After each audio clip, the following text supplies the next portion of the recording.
ये टॉपिक है BSc part third, paper first in organic chemistry, unit third में है electronic spectra of metal complexes के लिए। और टॉपिक है इलेक्ट्रॉनिक ट्रांजिशंस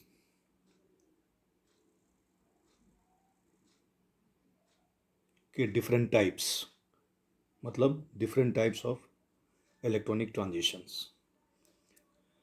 तो ये यूवी विजिबल स्पेक्ट्रोस्कोपी का टॉपिक है, तो इसलिए थोड़ा सा इसका थ्योरेटिकल प्रिंसिपल्स स्टडी करते हैं, देखते हैं। Introduction.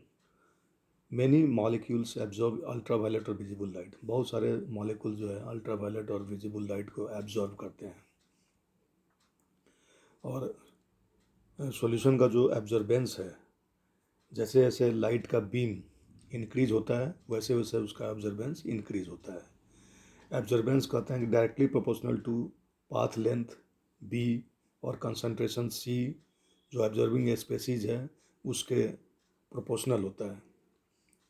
Bears law states that, Beer's law ये कहता है A is equal to epsilon B C. Epsilon क्या है? Constant of proportionality called the absorptivity. Absorptivity इसको कहा जाता है। और बी हम जानते हैं कि क्या है, पाथ लेंथ है जो लाइट का। और सी क्या है? जो कंसंट्रेशन है सब्सटेंस का सॉल्यूशन स्टेट में। तो क्या होता है कि डिफरेंट मॉलिक्यूल्स डिफरेंट वेवलेंथ के रेडिएशन को एब्जॉर्व करते हैं। और एब्जॉर्प्शन स्पेक्ट्रम शो जो दिखाता है वो बहुत सारे एब्जॉर्प्शन बैंड्स दिखाता है। किसके कारण? तो different structural groups with in the molecule. Molecule के अंदर बहुत सारे स्ट्रक्चरल ग्रुप्स हो सकते हैं, उसके कॉरस्पॉन्डिंग जो है ये different number of absorption bands दिखाता है। एब्जॉर्प्शन बैंड्स का मतलब है एब्जॉर्प्शन मैक्सिमम। एग्जाम्पल में देखते हैं कि absorption that is absorbed in the UV region for carbonyl group in acetone is of the same wavelength as the absorption from the carbonyl group in diethyl ketone। कि जैसे कि जो absorption हमें UV reason में carbonyl group का acetone के अंदर दिखता है सेम वेवलेंथ का, उसी तरह जो है सो कार्बोनाइल ग्रुप डाइथाइल कीटोन में होता है, उसका भी जो है सो वेवलेंथ हमें सिमिलर दिखता है। तो कार्बोनाइल ग्रुप का एब्जॉर्प्शन दोनों में ही सिमिलर होगा और बैंड भी सिमिलर दिखेंगे। अब इलेक्ट्रॉनिक ट्रांजिशंस के बारे में। एब्जॉर्प्शन ऑफ ए यूवी और visible radiation corresponds to the excitation of outer electron. There are three types of electronic transition which can be considered। मतलब यूवी और विजिबल रेडिएशन का जो एब्जॉर्प्शन होता है वो किस पे डिपेंड करता है? तो एक्साइटेशन ऑफ आउटर इलेक्ट्रॉन्स के कारण जो है कितना आउटर इलेक्ट्रॉन्स का एक्साइटेशन किस एनर्जी लेवल पे हुआ है, उसके कारण हमारा यूवी और विजिबल रेडिएशन का जो है सो एब्जॉर्प्शन दिखता है। There are three types of electronic transition which can be considered. तीन टाइप के इलेक्ट्रॉनिक ट्रांजिशन हो सकते हैं और होते हैं, जिसको कि समझने की आवश्यकता है। पहला है transition involving pi sigma and n electrons. पहला ट्रांजिशन है पाई इलेक्ट्रॉन, सिग्मा इलेक्ट्रॉन्स और नॉन बॉन्डिंग इलेक्ट्रॉन्स के कारण जो है सो। दूसरा ट्रांजिशन हो सकता है चार्ज ट्रांसफर इलेक्ट्रॉन्स के कारण, इन्वॉल्विंग चार्ज ट्रांसफर इलेक्ट्रॉन्स। और तीसरा हो सकता है transition involving D and F electrons, not covered in this unit. इसमें हम कवर नहीं करेंगे, तो यही दो चीज़ जो है हम करेंगे, एक दो। कहता है व्हेन एन एटम और molecule absorbs energy, electrons are promoted from their ground state to an excited state. कोई भी एटम या मॉलिक्यूल एनर्जी एब्जॉर्ब करता है तो इलेक्ट्रॉन क्या होता है? ग्राउंड स्टेट मतलब भूमिज अवस्था से उत्तेजित अवस्था में आ जाता है। इन ए molecule the atoms can rotate and vibrate with respect to each other। Molecule में या एटम में, मॉलिक्यूल में क्या होता है कि एटम जो है सो रोटेट कर सकता है या वाइब्रेट कर सकता है आपस में एक दूसरे के सापेक्ष। These vibrations and rotations also have discrete energy level. ये जो वाइब्रेशन या रोटेशन होते हैं उसके एक क्लियर कट जो है सो अलग अलग डिफरेंट एनर्जी लेवल्स होते हैं, which can be considered as being packed on top of each electronic level। और जितने भी इलेक्ट्रॉनिक लेवल होते हैं उस पर डिफरेंट वाइब्रेशनल्स और रोटेशनल लेवल्स भी होते हैं, बहुत सारे जो छोटे छोटे एनर्जी लेवल के डिफरेंस पे वाइब्रेशनल, और वाइब्रेशनल के अंदर रोटेशनल एनर्जी लेवल्स भी हो सकते हैं। इसको कि इस फिगर से हम देखते हैं, एनर्जी है। अब एक जो है सो हमारा E0 इलेक्ट्रॉनिक एनर्जी लेवल है, और इसका एक्साइटेड स्टेट में E star vibronic electronic levels है। और इस वाइब्रोनिक इलेक्ट्रॉनिक लेवल्स में वाइब्रेशनल इलेक्ट्रॉनिक लेवल्स के अंदर जो है सो बहुत सारे रोटेशनल लेवल्स हैं। इसको यहाँ दिखा सकते हैं, इधर दिखा सकते हैं, इधर दिखा सकते हैं, इधर दिखा सकते हैं। तो बहुत सारे जो है सो हमारे जो सो रोटेशनल लेवल्स होते हैं, वाइब्रेशनल लेवल्स होते हैं ground state electronic energy level पे और excited state electronic energy levels के अंदर। अब जो एब्जॉर्बिंग स्पेसीज है जिसमें कि पाई, सिग्मा और एन इलेक्ट्रॉन्स होते हैं, तो उसका कैसे क्या होता है वो देखते हैं। Absorption of UV and visible radiation in organic molecules is restricted to certain functional groups. अब ऑर्गेनिक मॉलिक्यूल्स ले सकते हैं, यहाँ पे हमारा और इनऑर्गेनिक है तो उसको इनऑर्गेनिक मॉलिक्यूल्स भी ले सकते हैं, लेकिन समझने के लिए पहले हम ऑर्गेनिक मॉलिक्यूल्स को ही लेके देखते हैं। Absorption of UV and visible radiation in organic molecule is restricted to certain functional chromophores that contain valence electrons of low excitation energy. जो डिफरेंट ऑर्गेनिक मॉलिक्यूल्स में फंक्शनल ग्रुप होते हैं जिसको क्रोमोफोर्स कहते हैं, उसके वैलेंस इलेक्ट्रॉन्स के पास लो excitation energy होती है। The spectrum of A molecule containing this chromophores is complex. This is because of super position of rotational vibrational transitions on the electronic transition gives a combination of overlapping lines. अब ये जो molecule के अंदर जो chromophores होते हैं वो एक कॉम्प्लेक्स तरह का होता है। इसके कारण क्या होता है कि डिफरेंट जो रोटेशनल और वाइब्रेशनल ट्रांजिशन होते हैं वो यहाँ पर में सुपरपोज कर जाते हैं, आपस में ओवरलैप कर जाते हैं, और इसके कारण एक कॉम्बिनेशन ऑफ ओवरलैपिंग लाइंस जो है सो आ जाता है। This appears as a continuous absorption band. इसके कारण क्या होता है, कंटिन्यूअस एब्जॉर्प्शन बैंड आ जाता है। Possible electronic transition of pi, sigma and n electrons ये होते हैं जैसे कि एनर्जी लेवल जो है सो बॉन्डिंग अगर सिग्मा है, फिर पाई है, नॉन बॉन्डिंग है तो उसका जो एनर्जी लेवल है सिग्मा का सबसे नीचे, पाई का उससे ऊपर, एन बॉन्डिंग का उससे ऊपर। और पाई बॉन्डिंग का जो है so anti bonding pi star होता है वो थोड़ा सा एन बॉन्डिंग से ऊपर होता है। और इसी तरह से बॉन्डिंग सिग्मा का जो एंटी बॉन्डिंग सिग्मा स्टार का एनर्जी लेवल होता है वो सबसे ऊपर होता है, टॉप पे होता है। तो सबसे पहले हम देखते हैं sigma to sigma star transition. कहता है कि an electron in the bonding sigma orbital is excited to the corresponding anti bonding orbital, the energy required is large. Sigma में क्या होता है, बहुत स्ट्रांगली जो है सो वो दोनों ऑर्बिटल से अट्रैक्टेड होते हैं, तो उसको एक्साइट करने में हमको ज़्यादा एनर्जी लगाना पड़ेगा। फॉर एग्जाम्पल अगर मीथेन है देखते हैं, which has only CH bonds and can only go undergo sigma to sigma star transitions. So an absorption maximum at 125 nanometer. Absorption maximum due to sigma are not seen in typical UV visible spectra. Spectra 200 to 700 M वो नीचे ही आता है जो सो देखते हैं कहाँ पे आता है ये, तो 125 nm पे आ रहा है, 200 to 700 nm के अंदर नहीं आता था यूवी विजिबल के अंदर। N to sigma star transition.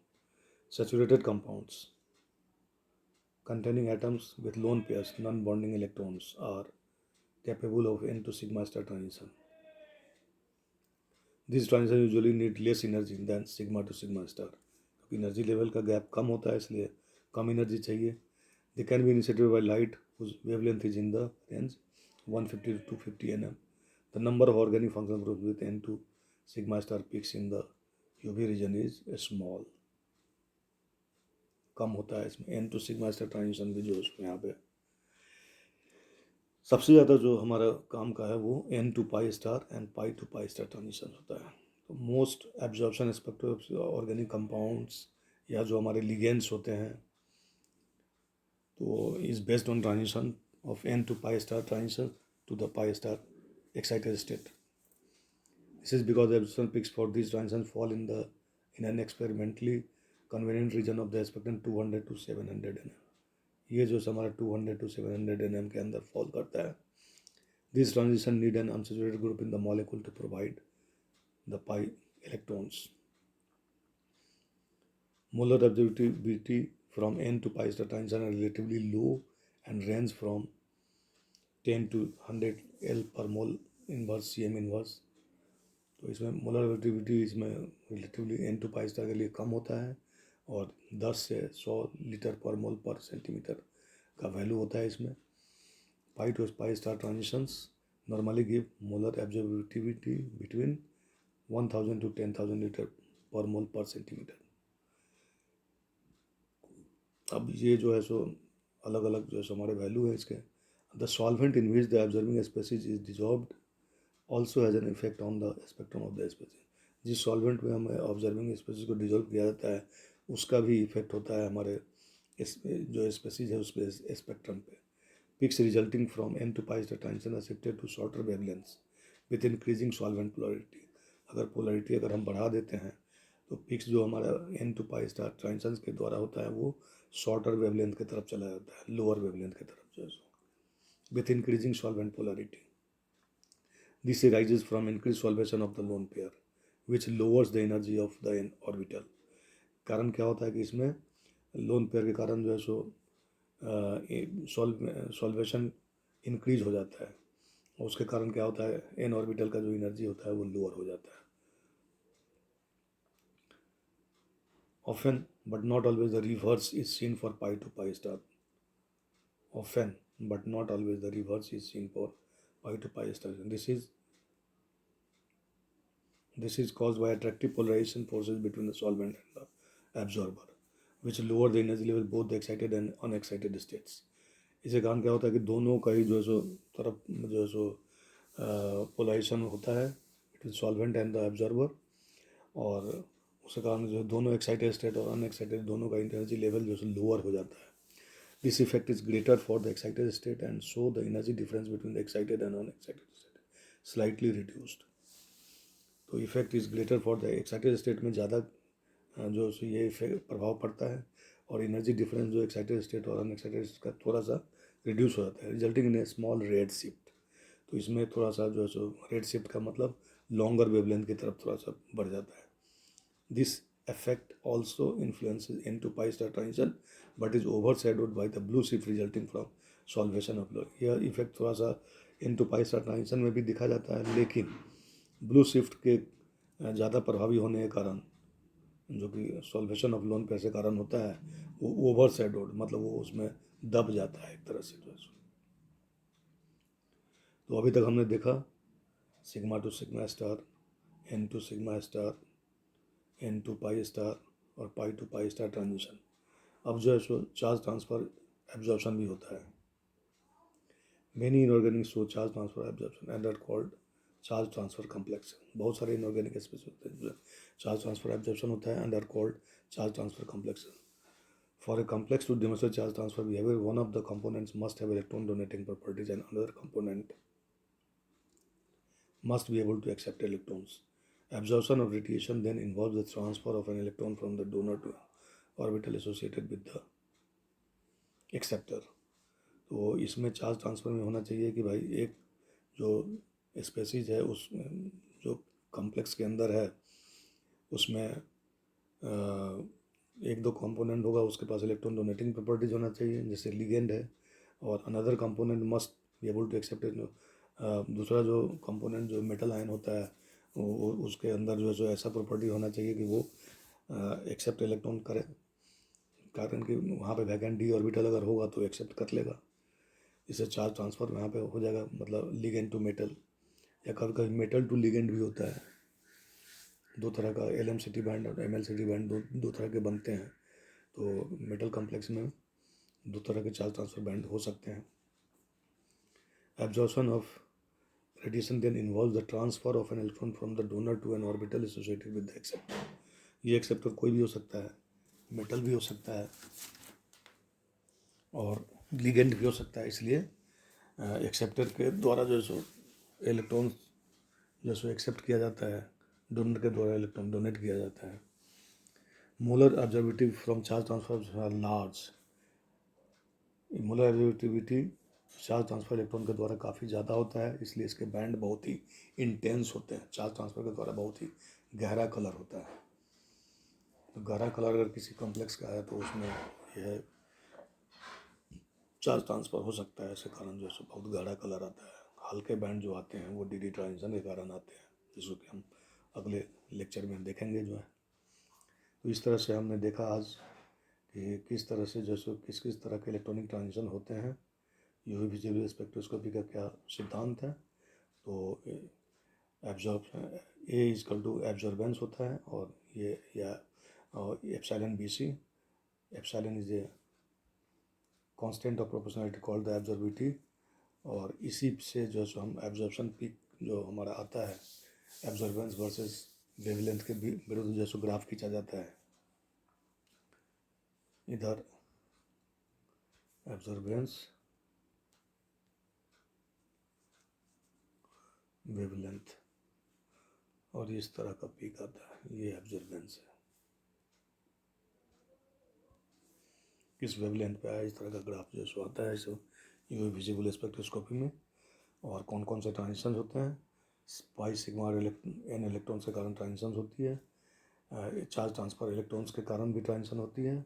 और दूसरा डी और एफ इलेक्ट्रॉन के कारण ट्रांजिशन होती है, लेकिन इसको हम यहाँ डिस्कस नहीं कर रहे हैं। तो ये हमारे डिफरेंट एनर्जी लेवल्स हैं, electronic energy levels E0 and E star. इस पर डिफरेंट रोटेशनल और वाइब्रेशनल इलेक्ट्रॉनिक एनर्जी लेवल्स होते हैं। और कहाँ कहाँ जो है हमारा सिग्मा टू सिग्मा स्टार के लिए बहुत ज़्यादा एनर्जी चाहिए, इसलिए ये शॉर्टर वेवलेंथ की तरफ जाएगा, जो कि यूवी विजिबल में जनरली ये दिखता नहीं है। और एन टू सिग्मा स्टार के लिए भी हमें थोड़ा ज़्यादा एनर्जी चाहिए, तो वो भी थोड़ा कम ही होता है। लेकिन जो मैक्सिमम जो होते हैं कम एनर्जी लेवल में, वो एन टू पाई स्टार और पाई टू पाई स्टार होते हैं। तो इस तरह का sigma to sigma star transition, n to sigma star transition, n to pi star, pi to pi star transition. Molar absorptivity n to pi star और pi to pi star में मतलब कम होते हैं चार्ज ट्रांसफ़र ट्रांजिशंस के respect में। और N to pi star में सबसे कम होते हैं। इन तीनों के अगर तीनों से सापेक्ष अगर हम ली जाए जानकारी तो। और पाई टू पाई स्टार में थोड़ा सा ज़्यादा होता है मोलर एब्जॉर्बिविटी से। चार्ज ट्रांसफ़र एब्जॉर्प्शन जो हमारे मेटल कॉम्प्लेक्स में भी हो सकते हैं, जिसमें कि एक जो स्पेसीज होता है कॉम्प्लेक्स के अंदर डोनर होता है, एक एक्सेप्टर होता है। एक्सेप्टर के पास बैकेंड ऑर्बिटल होने चाहिए, जिसमें कि वो इलेक्ट्रॉन एक्सेप्ट कर सके, और डोनर की एबिलिटी होनी चाहिए। उसके कारण जो बैंड होता है काफ़ी इंटेंस बैंड होता है, और उसका मोलर एब्जॉर्बिविटी का मान जो है सो बहुत ज़्यादा होता है, हाई होता है। तो आज हम इतने ही जो है सो जानकारी लिया। Next class